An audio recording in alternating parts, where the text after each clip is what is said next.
great year despite postseason loss. Phoenix, AP, when the pain of the way it ended finally fades, the Arizona Diamondbacks will realize just how successful their season was. They literally flipped their record, from 69-93 in 2016 to 93-69 this year, third best in the National League. Outscored by 138 runs in 2016, Arizona outscored opponents by 153 this year.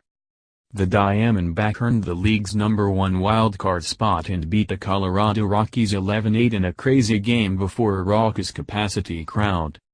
Then everything unraveled against the Los Angeles Dodgers, who swept Arizona in 3 games in the NL Division Series. It was a pretty magical year for a lot of reasons, first-year manager Torey Lovullo said, but we're still aching a little bit, we're still a little bit frustrated.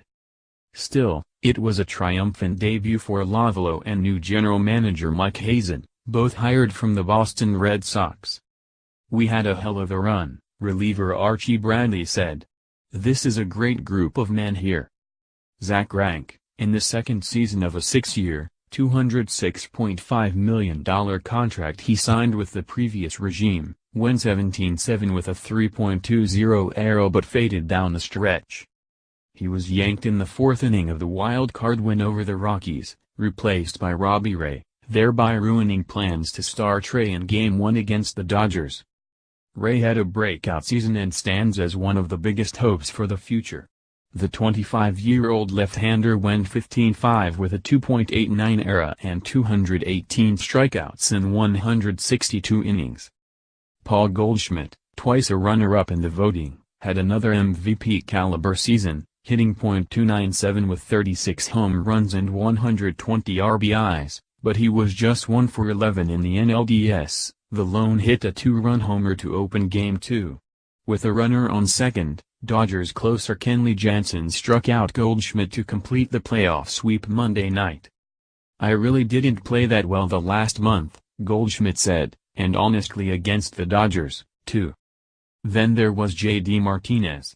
Acquired from Detroit before the trade deadline, the slugger went on a power-hitting tear, batting .302 with 29 home runs and 64 RBIs in 62 games with Arizona.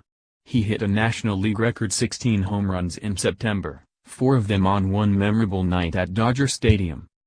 The 4-homer game came during a franchise record 13-game winning streak that included a pair of 3-game sweeps of the Dodgers. Here are some things to consider after the Diamondbacks' 93-win season. Lovullo's touch. From the moment spring training began, the manager cultivated a personal connection with his players. He often used the word love to describe the feelings they had for each other, not exactly a word often heard in professional sports. The thing that I'm most proud of is the culture we're building here, Lovullo said. With Martinez. Martinez is a free agent and he would like to stay with the Diamondbacks. This is, obviously, some of the best times I had in my life since playing professional baseball, he said. The Diamondbacks, though, are a low-payroll team that probably can't afford to keep him. Hazen said the Diamondbacks would stay in touch with Martinez but it's too early to say what our off-season priorities will be. Archie's future. Bradley was the odd man out in the competition for the 5th spot in the Diamondbacks rotation and opened the season in the bullpen. He developed into one of the best relievers in the league, 1.73 ERA, 79 strikeouts in 73 innings, blowing opponents away with his electric fastball and baffling them with his knuckle curve. Outgoing and highly quotable, he emerged as the #1 fan favorite. His thick, bushy beard was his trademark. Fans bought fake beards to don whenever he entered the game. His triple in the wild-card game is one of the signature moments of the Diamondbacks season. Just what role Bradley will have next season remains to be seen. We want him to have as big an imprint on this team as he can, Hazen said. Shortstop quandary. Barring a trade, there will be a crowd at shortstop next spring when Chris Owings and Nick Ahmed return from injuries. Ketel Marte came up from AAA Reno to lay a solid claim to the position and he was outstanding at the plate in the postseason. He tripled twice in the wild card win and hit .333, 4 for 12, with a home run in the NLDS. Fading Grank, who turns 34 this month, was not his dominant self at the end of the regular season or in his 2 postseason starts.